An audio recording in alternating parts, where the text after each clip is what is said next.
ni inzira zine gusa mw'isi ushobora gucamo kugira ngo utere imbere. Rero izi nzira nahawe ho guhitamo iyawe. Umviriza ikiganiro kugira ngo umenye inzira yawe ushobora guhitamo mw'izi nzira zine kugira ngo ushobore kwitwa umuntu ateye imbere, kwitwa umuntu w'umubosi. Izi nzira zine nizo zikora mw'isi. Ikaze kuri Jeffrey G. Izi nzira ni ikiganiro c'umwana n'umuvyeyi hagati yabo. Umuvyeyi ariko abwira umwana we inzira zine zonyene zizotuma atera imbere canke zizotuma yitwa umubosi, kandi izi nzira nizo zonyene zibaho mw'isi, nta yindi ihari, nizo zonyene. Nimba ushaka kumenya inzira ya kane biraza kugutangaza cane. Ari nanje muri iki kiganiro kugira ngo wumve izi nzira nawe. Ikaze. Cyo ngusaba aba yuko wakoze subscribe kandi uyikoze nta kintu wohomba, ni juste gufyondaho imbara vy'iki kiganiro, ntibagire kudusigira like. Umuvyeyi yahamagaye umwana we mutoya w'umuhungu amubwira ati mwana wanje ngo tuje gutembera. Bagenda baratembera, nuko uwo muvyeyi atangura kuganiriza uwo mwana w'umuhungu, aramubwira ati mwana wanje nimba ushaka kubaho ufise amafaranga canke nimba ushaka gutera imbere mu buzima, hariho inzira zine zonyene uzotegerezwa gucamo. Aramubwira ati inzira ya mbere utegerezwa gucamo kugira ngo utunge canke kugira ngo ubeho witwa ko uri umubosi ni ibisigi cyangwa umurage. Umuvyeyi aramubwira ati iyo nzira kuri wewe ikunda kuko ntaco mfise cyo kuguha, ntaco mfise cyo kugusigira. Iyo nzira uyikure mu mutwe kuko ntibaho. Byari bivuze yuko uwo muvyeyi atakintu yari afise, bivuga yuko umuvyeyi yasa nkaho ari umukene. Niyo mpamvu yabwiye uwo mwana ati iyo nzira ntibaho. Rero hariho inzira mw'izi nzira zine zitari kuri bose. Rero wewe umviriza uraza kumenya inzira yawe ahiri. Aramubwira ati inzira ya kabiri yo gucamo kugira ngo utere imbere ni ukwiba.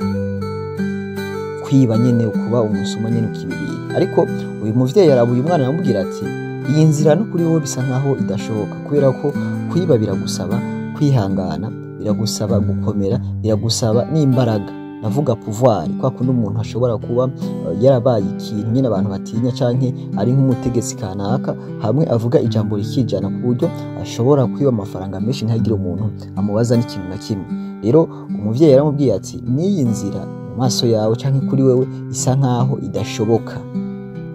Umuvyeyi arakomeza aramubwira ati inzira ya gatatu ari abantu bose benshi bahuriyeko cane muri iyi si ni gukora nk'upfa.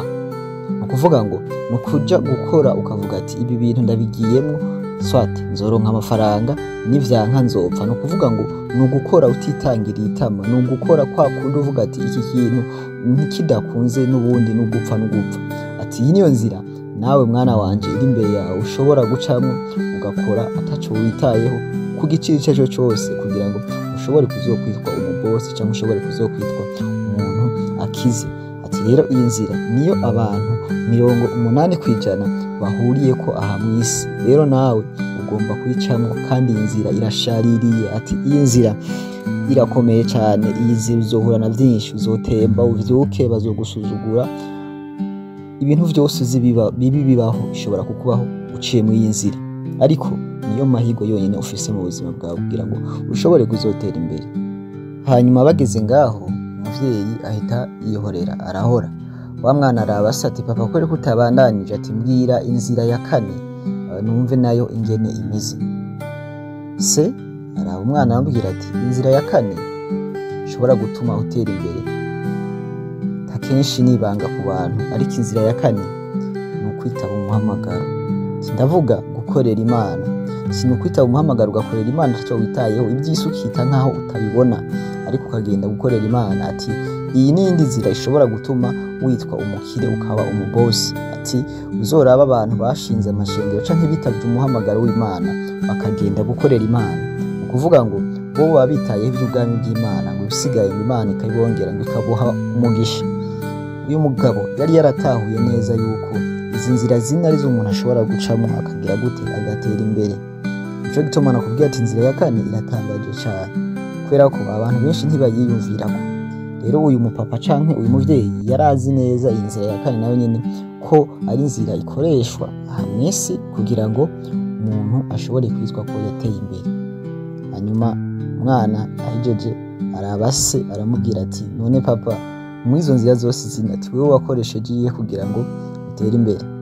Umuvyeyi aramuraba ahita aseka acamubwira ati mwana wanje izi nzira zose zine jewe nta nimwe nakoreshejemo kuko sinigeze gira amahirwe yo kumenya izi nzira.